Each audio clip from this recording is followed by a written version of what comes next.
Well, hello. Hi, Matthew. How are you? Hi, Kelly. I'm doing really well. How are you? Oh, I am good. It's so good to have you on the podcast again. I think you are the author, the guest of our most popular episode. So, no pressure. No pressure. It's good to be back. I really enjoy it. I think this will be a good time. Yeah. Well, welcome to season two of Navigating the Grid. And I'm excited today. We're going to talk about something that I don't think folks necessarily understand or maybe appreciate. So, NERC is actually has a footprint in North America. And it's not only the United States, but it's also Canada and Mexico. And we recorded a couple episodes back an episode with our Mexico amazing teammate Hate Castro. And today we're going to talk about Canada. So, you've been doing our compliance for quite a few years now, and you've been supporting a lot of projects in Canada. So, excited for you to help us all better understand how NERC works in Canada. Of course, I'm totally here for it. It's exciting. It's not often talked about. You've got your regional entities here in the lower 48 that kind of take care of your day-to-day compliance, but it's really kind of a mystery. Like, hey, I operate a wind project in, so and so province in Canada. It's like, what do I gotta do? Who do I gotta talk to? So yeah, today's episode hopefully is gonna unravel that a lot for a lot of good folks here. I love it. Well, okay, so one of the things that is always so interesting that you don't necessarily have here. We talk in the United States, you're like, oh, Texas is big, right? So people will be like, you're so spread out. But when you talk about Canada and someone talks about being from Canada, the geography is huge. It's a really large country. But there is some organization there, and we do have these provenances, and that really does reflect into how the regulatory, uh, how NERC functions in Canada. So walk us through what it really looks like in Canada. Well, it's broken down on a province by province basis. Each province, there are akin to Canadian state or United States states, if you will. Each one kind of dictates its relationship with the Federal Energy Regulatory Commission here in the United States and NERC. Some of them interact with our regional energy entities that you Mhm. know and love, such as WEC or MRO and that sort of thing, the ones that border the upper states. Um, so yeah, it's kind of spread out. It's a little bit all over the place. But is there a specific Canadian province you want me to start and jump into, or should I just Yeah, start well, from so the let's West? talk about how the provinces interact. So maybe we should start with I think Alberta and thinking about the AESO in Alberta. It feels and then the relationship with WEC feels really similar to here. So we have the New England, the New York, the California ISO, right? We have these independent system operators that are running the grid day to day, and then responsible for the regulatory requirements of their area, which is really similar in Alberta. So walk us through what it looks like there. Yeah, Alberta's a really cool example because it is remarkably similar to, say, me living out here in California. In Canada, the IS, or sorry, rather, in Alberta, the ISO is the Alberta Electric System Operator, sometimes are affectionately referred to as ASO. They perform a similar role to like the California ISO or NISO or Mhm. MISO, pick your poison. Additionally, much like PCT, they actually have their Alberta Electric Utilities Commission or Alberta Electric or correction, sorry, not good at podcasting sometimes. The Alberta Utilities Commission, the AEC, they kind of act similar to PUCT or the PCT in Texas or CPUC out here in California. They perform a similar oversight kind of role. As far as standards development, they actually leverage WEC directly for standards development. So that means WEC is responsible for the regional variances in Alberta. Um, they have a market surveillance administrator that'll actually enforce a standard up there, but all of their interaction is still handled through the ERO portal, much like you know, any other WEC project that you have. Um, yeah, so it's a very Yeah, similar. It almost structure. feels like another U.S. state. Almost, it's kind of weird, We but probably very just cool. offended somebody, so we I should know. probably take that I'm back. sorry. I don't I know. do regret this. Like we're way better than that. No, With love, yes, with with nothing but love. love. All right, so that's Alberta. And then I think another province that relies a lot on the WEC standards and that interaction there is British Columbia as well. So they're, and I think that's correct, right? They've also authored and worked with the WEC standards. Yeah, definitely. A good tie into the WEC conference. A lot of the folks that usually are a part of the British Columbia Utilities Commission actually showed up to the last WEC conference, and I don't doubt that there'll be more at this next one here coming up in a few weeks. WEC, in this case, is the British Columbia Utilities Commission's administrator for regulation. So they maintain the regional variances. Mostly the variances usually pertain, in this case, to frequency management. That's the big difference between the local copy of the standards that we have and are approved here in the lower 48 versus what's up in Canada. But yeah, other than that, it's pretty much similar. The British Columbia Utilities Commission, they adopt and reject standards in the British Columbia province, authored by WEC. They also set the fines too, so you know who to reach out to for that.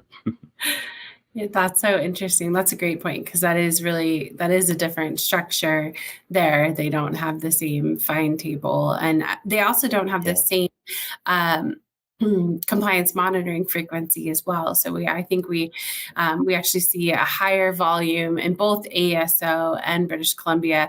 We see a higher volume of spot checks and more frequent spot checks and audits too. Definitely, that's been my experience with it as well over the last couple of years now. Yeah. Okay, so let's talk about my favorite, Manitoba.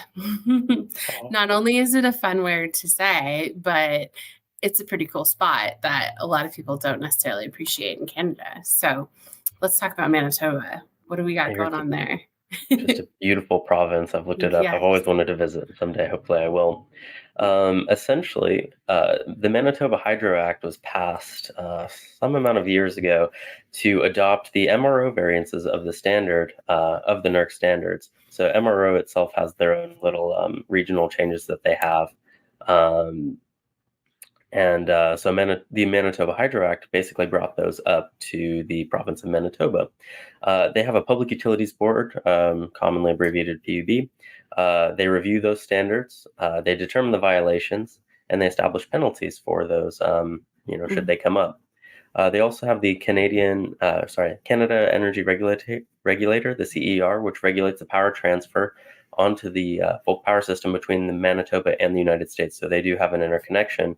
Manitoba Hydro contracts with MISO in order to provide reliability coordinator services as well, which is another really neat thing. I love that cross-border interaction that occurs. Yeah, I think this is one of the places where you really see that interconnection.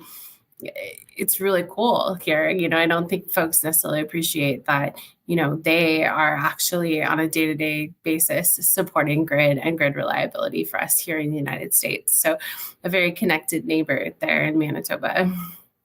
Definitely. It's quite a cool thing to have a neighbor that close and that we correspond to so well. Absolutely love it. Yeah. That's so awesome.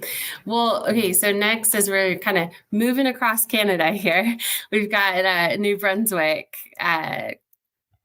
What do we have going on in New Brunswick? I know, this is where we start getting closer to the NPCC region and seeing that coordination there. Yeah, the New Brunswick Department of Energy and Mines kind of set the policy and framework for the province.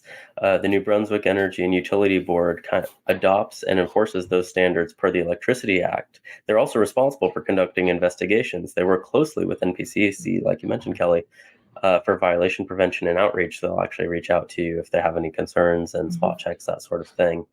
The New Brunswick Power Corporation, the NBPC, is a crown corporation, which is quite a little bit different. I don't think we have those here in the United States. They basically provide a vertically integrated electric utility. So it works a little bit different. I think it's more akin to a traditional European utility in that sense. So if you have a smaller project, a generation project that you want to interconnect, you've got to work through them in order to provide that interconnection. They work with U.S. organizations to develop these standards, and they make recommendations to the EUB. as well. That's awesome. I think we see Pretty some cool. of Canada's history in some of those names, and you know, some of that deep roots there. So that's really cool. Definitely. As you work across the country, it's kind of cool to see the Yeah. historical differences that come up based on the president um, from one half of the country to the next. It almost reminds me of the Japan, how the northern half of the country is on 50 hertz and the bottom half is on 60, just because the United States came up through the bottom half and they had more of a Russian influence in the northern half, is what I remember. It's kind of Yeah, a neat thing. there is so much history. There's so much world history in our electrical grids and the way that they're built that, people like us appreciate, but other people probably would never even put two and two together. So, well, Definitely. tell me about Nova Scotia. Yeah, another NPCC connection here. Definitely. The Nova Scotia Department of Energy sets the policy for the province. They have the Nova Scotia Electric and Review Board, uh, abbreviated NSUARB.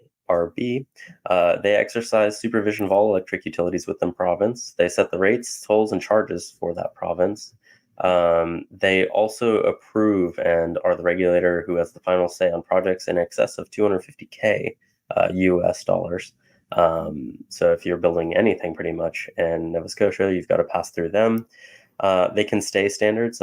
Legally staying means they basically put a pause on it, and they can pass it back to NPCC and NERC if they don't like it. They've got kind of like a executive role in that space.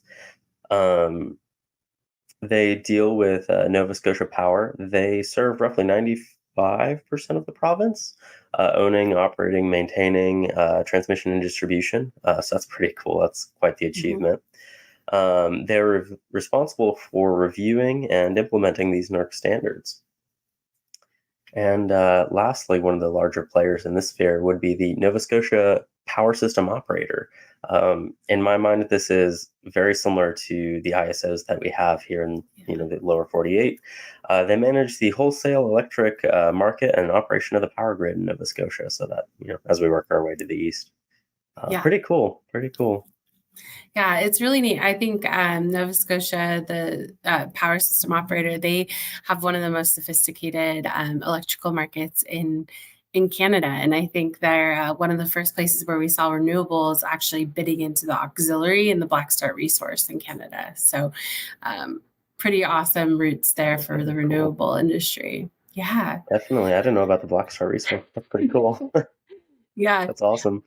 All right, so my next favorite one, you're gonna laugh at me, but every time I see this abbreviation, so the OEB, I think of like the U.S., like the government and things like that, and the old executive building in Washington D.C. from my days when I used to live on the Hill. So we're not talking about the old executive building. We are, in fact, talking about Ontario, who has an Ontario Energy Board. That would be the OEV I thought you were going to mention, given the context. That's Yeah. hilarious. I Yes. love the history there. Every time. So, what's happening in Ontario? So, the OEB, not to be confused, they regulate the electric and gas service in that province of Canada. So, they provide documentation similar to like the CPC in California with the Part 192. They have a very similar code of regulation that they have and execute on. They're a governmental authority as defined by NERC. They can stay and revoke standards that are issued by NERC or the NPCC. So they actually also have that executive power of stay. Additionally, they have their own independent system operator. It's a not-for-profit, just like most of the ones down here. They're subject to OEB oversight. They also establish and enforce standards. They manage the compliance and enforcement, which is then delegated to the Market Assessment and Compliance Division, otherwise known as MCAD, not to be confused with the engineering tool MathCAD. Alphabet soup here. That's awesome. Okay, so then I think we can round this out with our last one with oh my gosh, I practiced yeah, I'm gonna let you say it. I practiced before this episode and I still every single time mess this up. It's okay. I'll let you in on a little hint. You can call it Sask Power, Saskatchewan Power Corporation. It's the largest utility in the province. They set the standards and enforce compliance for all interconnected facilities. Saskatchewan also has an electric reliability authority. I believe they call this one SARA, so that's a kind of a cooler acronym. Their mandate includes the registration of entities, much like the NERC compliance table that they have, the adoption of reliability standards, and the monitoring and enforcement of the adopted reliability standards in Saskatchewan. They also have they work closely with the Midwestern Reliability Organization. So that covers 16 states, Saskatchewan, and Manitoba as well. They also handle entity registration independently and perform their compliance monitoring and enforcement in the province. So more of that cross-border interaction that we know and love. It's so awesome. I mean, this is such a great overview to understand that, Canada mirrors a lot of what we have here in the United States with the independent system operators, with their own regional based compliance groups. I mean, it's a practice that has been around for many years, the same as NERC and the regional entities, and is definitely a developed program. So folks that are, in the electric markets that have generation, especially renewable generation in Canada, should definitely be considering, applicability for them, and what are the standards they need to be complying with. It's regional variances, so definitely need to dig in and understand exactly what's applicable, but definitely NERC is a thing and needs to be considered. Definitely. I look forward to seeing a lot of the IBR projects or the IBR registrations that will come up next year for these Canadian provinces. I imagine a lot of projects will pop out of the woodwork there as those provinces decide to follow those reliability practices, really promoting good engineering practice, providing Canada with the good, stable power that they deserve. No, it's exciting to see all those changes. And as we work together to build a more reliable power system, I think it's really cool. Yeah, that's awesome. Well, Matthew, it's always so nice to have you on here. You always help us understand these complicated things. So thank you for your time. And I'm sure we've gonna have another one coming up this season. So thank you. Can't wait. Thank you for having me again. I really appreciate it. Tons of fun being on. Yeah. Awesome. Well, thank you. Have a great rest of your day. And thanks for joining us. Likewise. Thank you.